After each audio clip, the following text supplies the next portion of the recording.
Hey everybody on YouTube, Karl Alexander here, and in today's video we're taking a look at some 4K benchmarks on my FX-6350 paired with my GTX 1070. Let's get into it.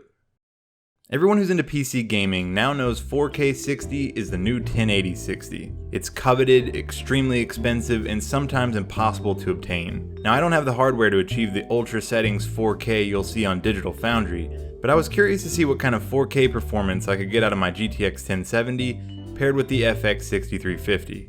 Now before we get to the benchmarks, I just want to say thanks to my buddy James, who let me take over his 4K TV for a few hours to get this footage and do these tests.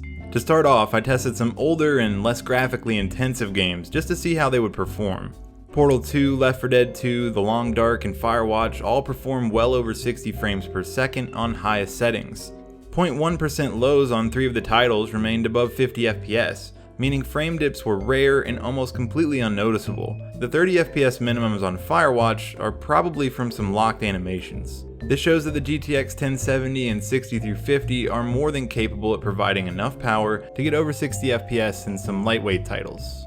I was amazed at the quality you can get from 4K. I honestly didn't think it would make much of a difference, but seeing these titles in such crisp detail was pretty amazing. Moving on to more graphically intense games, we have BioShock Infinite, Fallout 4, Hitman, The Witcher 3, and The Division. Now instead of running each of these games at max settings, I went for a more balanced approach, and tried to find a good mix of performance and visual fidelity. Not including BioShock, each game is running on a mix of high and medium settings, and as you can see, each did quite well in 4K. Besides The Division, they were all able to produce average frame rates above 40, with The Division hitting a close 39. Fallout 4's benchmark is a run through Diamond City, which is a very good mixed GPU-CPU load area. So though the performance here is decent at an average 52 FPS, it's actually much better inside buildings and out in the wasteland, where I was hitting frame rates well above 60. However, the test does give a good worst case scenario, and with a 0.1% low of 35, that's not too bad considering the resolution.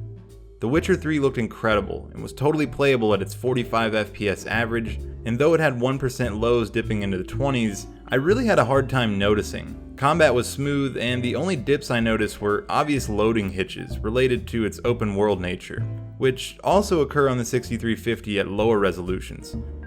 Now I'm aware BioShock Infinite is not a so-called modern title, but it still does a good job at stressing modern GPUs. And it was absolutely gorgeous at maxed out settings in 4K. Infinite colors are great at 1080p, and they just get better at 4K. It was hard putting this one down.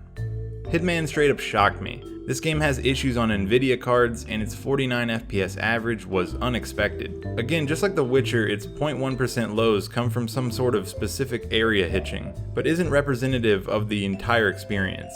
I never noticed the frame rate dipping under 30 and was pleasantly surprised by the visuals at 4K, even at mostly medium settings. And last we've got The Division, which seems to have a mandatory DirectX 12 renderer now, so I couldn't use fraps to get 1% and 0.1% lows. Its 39 FPS average is actually pretty close to other benchmarks I've seen, and even after tuning a few things down, the visuals don't really suffer. Now just because I know it'll come up, here are some graphs looking at 1080p and 1440p performance as well. As you can see, 1080p and 1440 have only a small frame rate difference. This is of course because the CPU is bottlenecking the 1070. At 1080p, the 1070 is just waiting around for the CPU, which is why 1440p is performing so closely. At 4K, there are still CPU bottlenecks, but because the 1070 is working so hard, they aren't as profound as they are at 1080p. As you can see in these graphs, Fallout 4 actually hits a resolution bottleneck at 1080p, where 1440 does marginally better. Each game seems to take a pretty big performance hit once it's rendering in 4K, which is especially noticeable with The Witcher 3 and its almost 40% drop in frame rate between resolutions. Oddly enough, Hitman takes the lowest performance hit, which was unexpected considering it's more suited for AMD video cards. So overall, I wouldn't go out and buy a 4K screen and a 1070 for this processor. There is still a big CPU bottleneck holding the 1070 to lower graphical settings at 4K. For example, if you compare these results with Gamer's Nexus Fallout 4 benchmark, the bottleneck is over 20 FPS compared to the i5 6600K, and their benchmark was on ultra settings. However, that being said, the FX-6350 surprised me. I figured it was doomed to suffer horrible stutters and hitching, but it really held its own at 2160p. I was shocked how much I love 4K. I didn't think I would covet such high resolutions, but apparently I do. I was immediately on Amazon and Newegg scouting prices. So if anything, this gave me a taste of what's to come, and I'm excited. I thought 4K was a gimmick, but it's not. The most surprising evidence of that was BioShock Infinite. Opening the door to Columbia was incredible, and really surpassed my expectations on how crisp an image 4K could produce. I hope this video helps you if you're looking at 4K on the 6350. I think the benchmarks speak for themselves, but if you have any questions about how I did my testing or anything in general, leave me a comment.